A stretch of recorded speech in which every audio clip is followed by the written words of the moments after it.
Welcome to Iconic Conversations with yours truly, Sonya Blakey, where I feature people who are remarkable or who have done remarkable things. The iconic voice, Ann Nesby, is with me.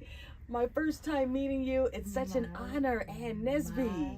Pleasure. God bless you. It's an honor to meet you too. You as well. Yes. I've played your music and I've heard your voice for decades, especially the Sounds of Blackness, which was a pivotal point in your career. Absolutely. Sounds of Blackness. How many years were you with the Sounds of Blackness? I was with Sounds of Blackness for I think 14 years. Wow.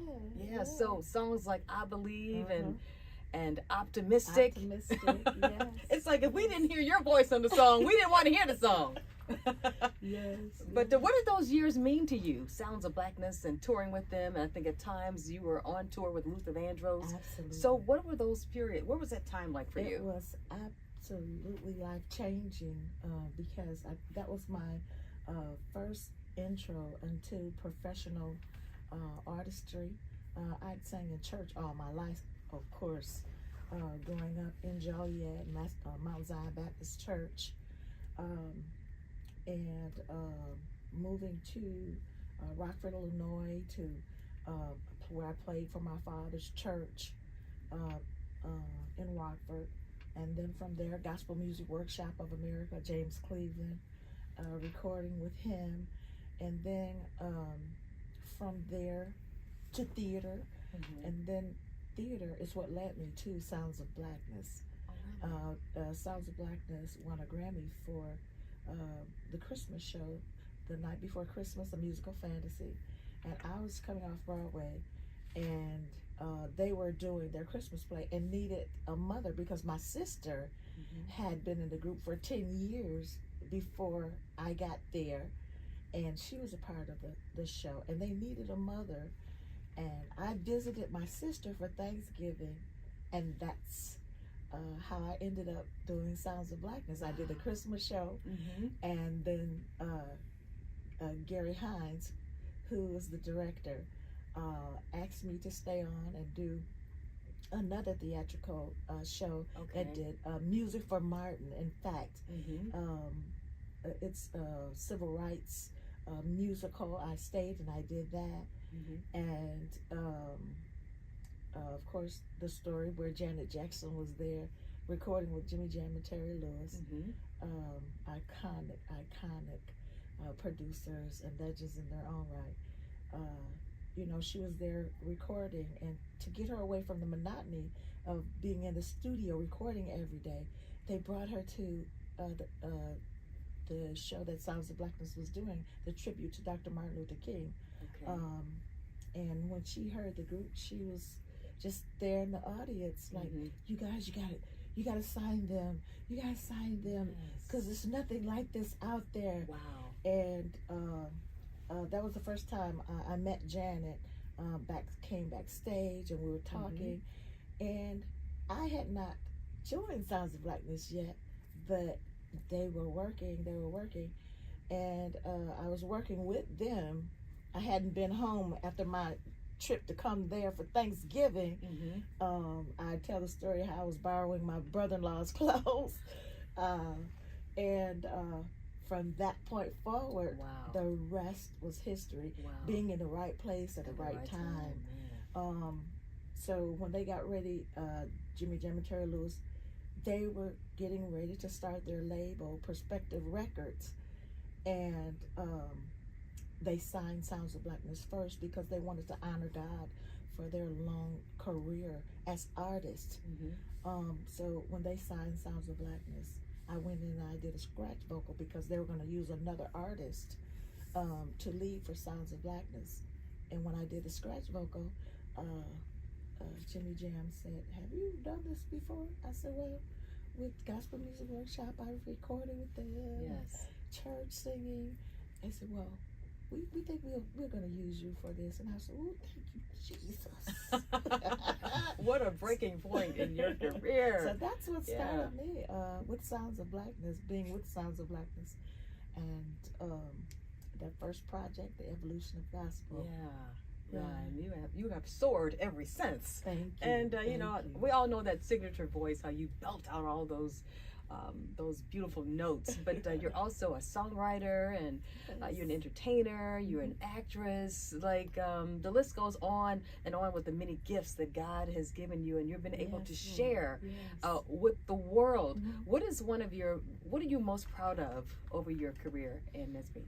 I have so many things that I'm proud of, but I'm first and foremost proud that God chose me as an instrument to be able to sing a song like I Believe, which is one of the songs that Sounds of Blackness I did with Sounds of Blackness. And you know, when you sing with a group and you sing a song that you know, God blessed it to be a hit, and we sang it everywhere, and everywhere we go, they don't want you to leave without singing that song, I Believe. And having that Christian core value, you trying to sing songs. I always say, even when I'm writing songs that are from the heart, reaches the heart. I Believe is one of those songs for me. To be able to sing that song, sometimes in your career you may get complacent, I would say, and you know, you have those moments like, if I have to sing this song one more time. And God reminded me, he said, I believing is one of the things that you have to do to see me. Wow. He said, and I chose you to sing that song. I've been singing that song for almost 40 years, and listening at the lyric, all miracles and dreams realized for me already. I don't do no work for it, but it's realized for me through faith.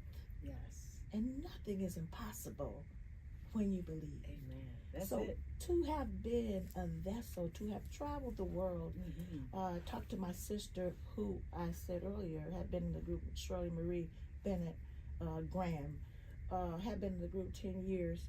We were traveling, and to look back and say, you know how people say, it's not, where you're from does not define who you are. Little girls from the projects in Joliet, Illinois, to be able to travel the world and to sing that song, I Believe, and optimistic, to encourage the hearts of people everywhere. At one point we traveled the World Soccer Cup, and we were there to sing, as long as you keep your head to the sky, you can win. You can win. That's it. And to be able to do that, to travel the world, it's nothing I did. And he could have chose, God could have chose anybody, but he chose me to be a vessel. So being able to sing songs like that, and it's always been my heart to want to do music like that. Relationships, life lessons, whether they be up or down, because there's only one source of love. And music is only defiled with our lyric. So when we write from the point of reference of love, we're always on the path of showing and sharing love, and how to overcome obstacles in our lives. We did a song with Sounds of Blackness, I'm Going All the Way, which was a song of overcoming struggle, because people look at you when you are an artist, and they see you on television, and they hear you on the radio, and they assume that everything is great, everything is going well. But there's a struggle that goes along with that. I remember hearing Mary sing that song I love so much. They don't know how much I prayed. They don't know how much I had to lay flat out before the Lord. But that song, as long as you keep your head to the sky, and then I'm Going All the Way. That song was a song that was sometimes, like David said, sometimes you have to encourage yourself. Encourage yourself. Yeah. Yeah. So And I that want to was talk. one of those songs. I want to talk about the many collaborations that you've done. Yes. Of course, with Al Green and Yes. Patti LaBelle and Yes. Gladys Knight. I Mhm. mean, the icons. You're an icon. They're icons. What did that feel like to work with other greats? I should say. I say for God to have blessed me to work with the legends. Mm-hmm. I had an opportunity because I was a staff writer with Jimmy Jam and Terry Lewis for Fight Time. Having that first opportunity to write with for Patti LaBelle with Big Jim Wright, who's no longer with us, but my partner. I always called him my partner in crime. He was my godbrother, and we were actually writing for my project that first song, and Patti LaBelle was coming in, and Jimmy Jam and Terry Lewis said, Patty's coming in, and we really haven't prepared anything. He said, but that song that you got would be a perfect song for her, and it would also create a good talking point for your new career, being able to have it written for someone that you love and respected and admired, and it will also be collateral for you to put towards your project.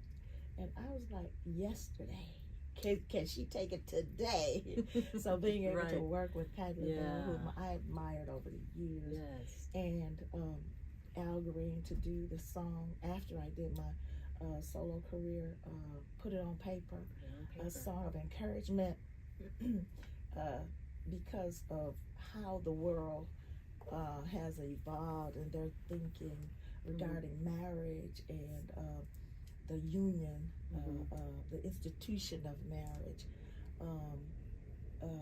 being obedient, to be able to sing a song of how someone shows enough respect for you to want to give you their name, and finding someone that you could be respected enough in their eyes, and that you could find someone.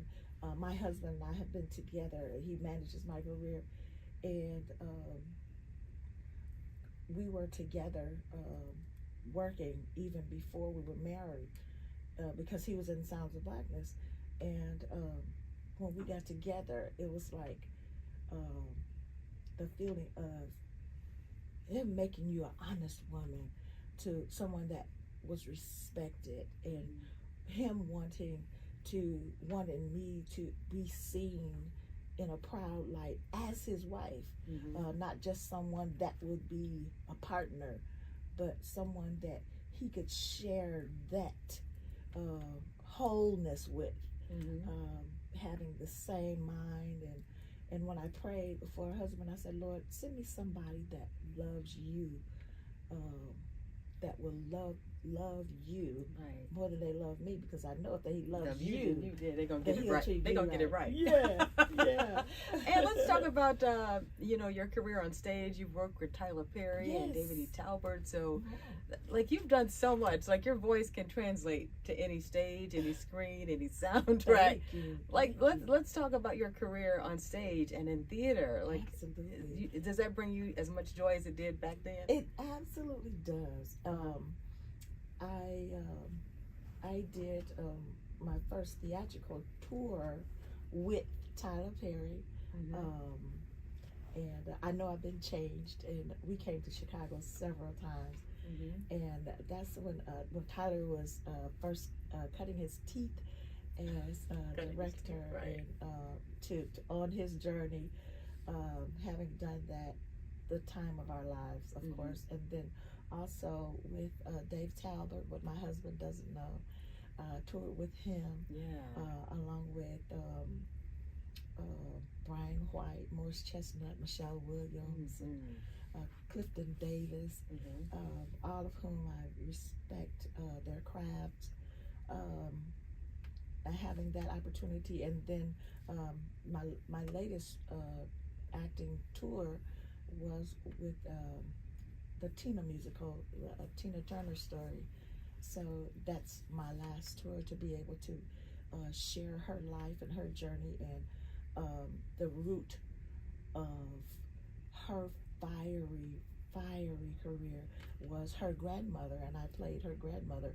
Okay. And the spiritual side of her that was instilled in her by her grandmother, being in church and being fired up in church all the time, and that is what gave her a vitality to go on and have that musical career, knowing that there was a root, and it was definitely God that was her root. So being able to do those kind of shows, and to have been with those great writers and directors really blessed my life, because I never had an opportunity to go and study the art of acting. Just the God-given gift, it translated even over to TV and series and the movie.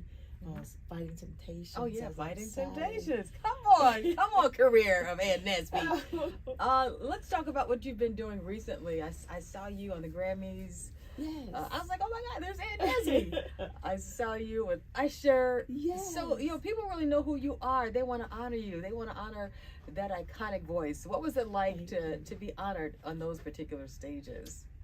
Awesome. It's a blessing, and it's so encouraging to know that you're thought about, and that people still think about you, and that they want to hear the music over and over again that you've been a part of. I'm telling you, that opportunity that I had to be on stage with John Baptiste, who was one of my favorites. He's great. So talented, and such a heart for God. Also, the opportunity that I had with Usher a few weeks ago, it was a blessing for me, because he was finishing his tour, and it was coming to an end in Atlanta. His grandmother, who was an awesome woman of God and preacher, had anointed a young man with oil, and that same bottle of oil he anointed Usher with at the end of the show. I think I saw that. And prayed for him. What? And laid hands on him. Right. And when I talked to Usher, he was saying that this is an iconic prayer of my grandmother, something that she had prophesied to him, that he was going to be famous. And that minister laid hands on him at the end of his concert. And when he said, it really hit me when he talked about it during the moment, he said, I wanted to honor my grandmother and my mother, his mother.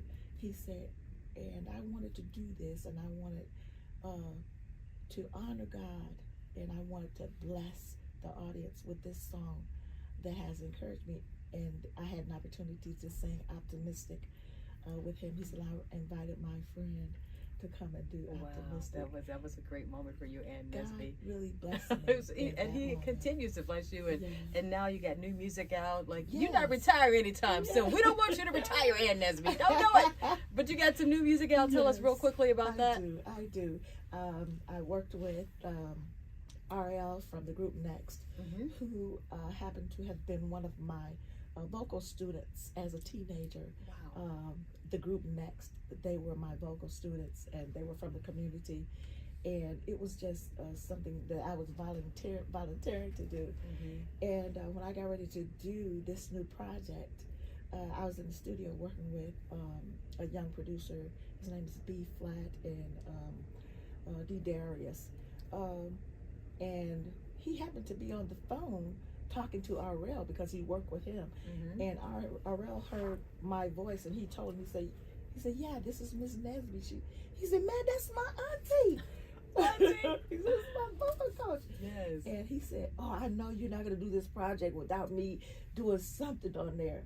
And he tailored a song, and I think he kind of related it to seeing my husband and I together when they were our students, because they would come over, they would eat with our children, and he said, I want to do something. He said, I want to tailor it to you and Uncle Tim's relationship. And he came up with the song My Man. My Man. And like I said, songs that touch the heart. Yeah.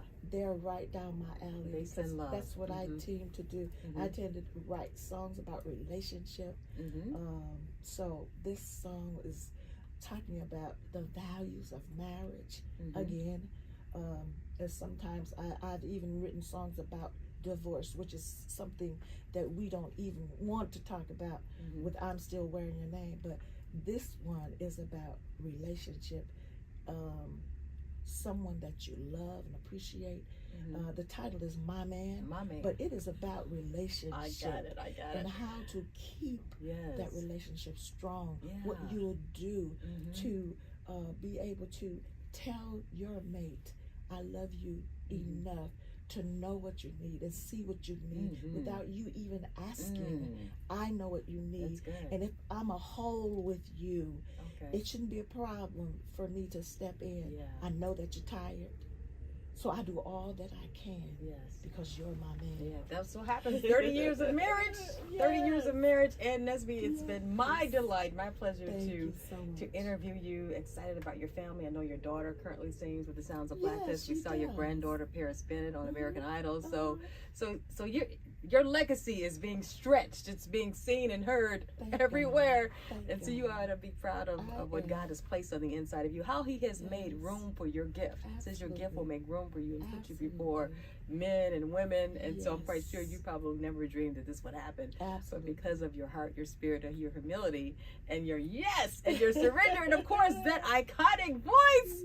And Nesby, we appreciate you. Many blessings to you and your career and your family, and congratulations on the brand new music. Can you sing a little bit of that? I believe. Oh, miracles and dreams realized for me through faith. Nothing seems impossible if you believe, and I believe. Ooh, oh yes, I do. Oh, I believe, y'all. Thank you so much, and Nesby, for joining me on Iconic Conversations. God bless you. So much.